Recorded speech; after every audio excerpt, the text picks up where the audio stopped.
Bom dia, boa tarde, boa noite, sou Manassés Filho, como sempre um bom e velho joinha para vocês que me conhecem e não me conhecem, e aproveitando, já que eu estou dando um bom e velho joinha para vocês, e tem um bom e velho joinha também, clica aqui embaixo, então segue o exemplo que está aparecendo aqui e clica nesse símbolozinho, porque quando você clica, isso me motiva bastante a continuar produzindo conteúdo para vocês nessa conversa semanal que a gente tem sobre cinema, literatura, quadrinhos ou séries de TV. E já que eu pedi para você curtir, eu vou pedir outra coisa. Entra para a família da Comic House. E é muito fácil. Se você estiver assistindo no computador, aqui ao meu lado tem a marca d'água da Comic House. Você passando o cursor, aparece um retângulo com a palavra inscreva-se. Se você estiver assistindo no dispositivo móvel, está logo aqui embaixo. Quando você clica, você fica inscrito no canal e você vai ser informado todas as vezes quando é colocado um vídeo novo por aqui e você não fica a ver navios, tá certo? Então, sem mais delongas, hoje eu vou falar a respeito de um dos livros que me causa grande impacto, e ainda bem que me causa impacto positivo, em vários momentos da minha vida e várias reflexões também. E eu estou falando do livro A Menina e o Pássaro Encantado, do teólogo, psicanalista, filósofo e pedagogo Rubem Alves.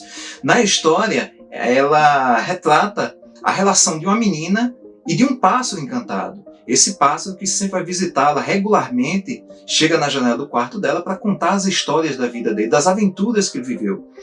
E um fato interessante é porque as penas do pássaro sempre mudam de cor. A cada visita tem uma cor diferenciada porque ele carrega também nessas penas dele um pouco da história de onde ele esteve, das aventuras que ele viveu, das coisas que viu, das coisas que presenciou.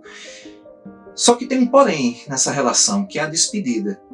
E da despedida, a saudade, e a saudade que faz com que cada vez mais venha a se intensificar o sentimento do medo, da incerteza do retorno, do pássaro talvez não voltar. Então a menina acaba estabelece um plano e coloca em prática, que é fazer com que o pássaro não vá mais, que fique sempre com ela. Daí ela o coloca dentro de uma gaiola, uma belíssima gaiola de prata. Só que contrastando o que ela imaginava, o pássaro vai ficando cada vez mais triste. Cada vez mais as penas dele vão perdendo a beleza que tem. Ele não vai tendo mais o mesmo brilho que tinha, a mesma alegria, e cada vez mais se fechando. A menina, vendo a situação do pássaro dessa forma, ela começa a ter medo que de repente aquilo jamais venha a mudar, e que ele venha até a perecer. Então ela acaba abrindo a gaiola e dando a liberdade ao pássaro de novo. O pássaro, inclusive, entende o porquê a menina fez aquilo, e na despedida ele fala que a saudade é que os motiva a serem da forma como são. Porque quando ele sempre sentir saudade dela, as penas dele ficarão mais belas. E ela, ao sentir saudade dele, também ficará bela.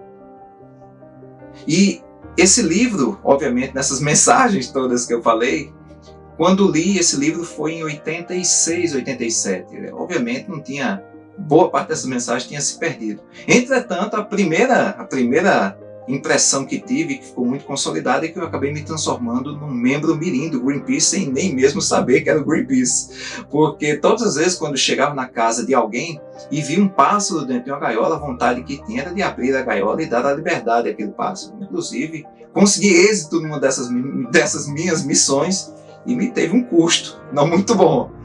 Logo à frente, já como jovem, me fez uma outra grande interpretação, que é a respeito das relações humanas, não só relações humanas, mas relações amorosas. De como muitas vezes as pessoas entendem que o outro me pertence, de que a pessoa não pode ter liberdade, de que o mundo dela tem que girar ao meu redor. E isso me fez ver muitas vezes como algumas pessoas acabam entrando em relações que são sufocantes, me lembrando até mais recentemente, até um clipe da cantora Cia, que é o Elastic Heart, em que duas pessoas estão dentro de uma gaiola e que não conseguem sair, estão presas em seus conflitos, em seus confrontos, em correntes que às vezes são invisíveis e que eles, por mais que queiram sair, vão se perdendo.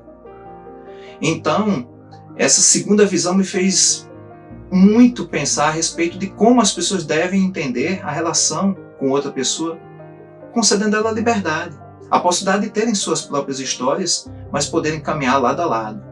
Mais à frente, já agora como pai, e um pouco antes na verdade, mas quando pensava em ser pai, ele me fez pensar muito sobre o que muitas vezes nós, pais e mães, temos na nossa relação com nossos filhos. Nós os amamos tanto e queremos protegê-los tanto que nós esquecemos que a verdadeira forma de proteger alguém é ensinando que ele venha a se proteger.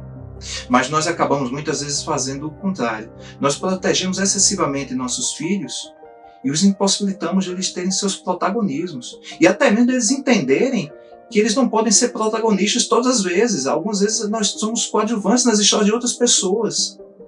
De pessoas que às vezes, vivendo dessa forma, acabam entendendo que é como se o universo conspirasse contra ele, porque tudo foi dado a ele. Da mesma forma como um pássaro, quando nasce dentro de uma gaiola e vive toda a vida dentro da gaiola, em que ele nunca teve a liberdade de poder conseguir as coisas que deseja, ele acaba se condicionando a sempre ser entregue tudo a ele. Então eu acabei testemunhando muitas histórias de pessoas que tiveram suas vidas apequenadas por condições em que os pais, motivados pelo amor, fizeram com que eles perdessem a possibilidade de poderem seguir em frente, de lutar pelas suas próprias histórias e vencer seus próprios desafios. De entenderem que o mundo, sim, é feito por coisas boas e coisas ruins, e que elas coexistem e que nós devemos prosseguir. Mas eles foram tão condicionados a sempre a terem tudo o que desejavam, que perderam a possibilidade de lutar e de acreditar que podem vencer. E já que eu mencionei a relação pai e filho, a história do livro A Menina e o Pássaro Encantado também tem uma história de pai e filha nesse caso. O Rubem Alves, como falei a princípio, era filósofo, mas a obra dele persiste como filósofo. Ele era um teórico e com o nascimento da filha Raquel Alves, ele mudou um pouco essa forma de escrever. Ele começou a, como ele mesmo já disse algumas vezes em livros, a se afastar de querer falar para alguns e querer se aproximar de falar para muitos. A Raquel, ela nasceu com 2 problemas de saúde. Ela nasceu com lábio leporino e uma fenda palatina. Quem não sabe o que é uma fenda palatina, é nada mais nada menos que uma fenda no céu da boca que interfere não só na questão da alimentação, como também ela acaba interferindo na respiração. E o lábio leporino é uma fenda na frente que muitas vezes também interfere até na própria fala da criança, na própria alimentação. Então, ela passou por várias cirurgias para poder ter o reparo. E ele, vendo todo esse sofrimento das várias cirurgias que ela teve que fazer, ele começou a querer escrever livros infantis porque queria ler livros para ela. O livro A Menina e o Pássaro Encantado, inclusive, é o livro mais conectado a toda essa história de pai e filha, desse amor, porque ele, como professor, ele viajava e ficava muito tempo longe de casa. E ela morria de saudade do pai, porque ele é um pai muito presente. Então ele escreveu A Menina e o Pássaro Encantado para poder mostrar para a filha essa relação que deve existir para que possa existir a liberdade e a saudade que faça parte da história, porque às vezes ela faz com que uma relação venha a ser mais consolidada, mais forte, mais bonita. E nessa história de produzir livros infantis para poder contar histórias para ela, foram produzidos nada mais, nada menos que 57 livros infantis, graças a uma coisa que teve sim um início trágico, mas que mudou por completo a vida dele como escritor, a vida dela como filha e a vida de outras pessoas que fizeram olhar o mundo de forma maior.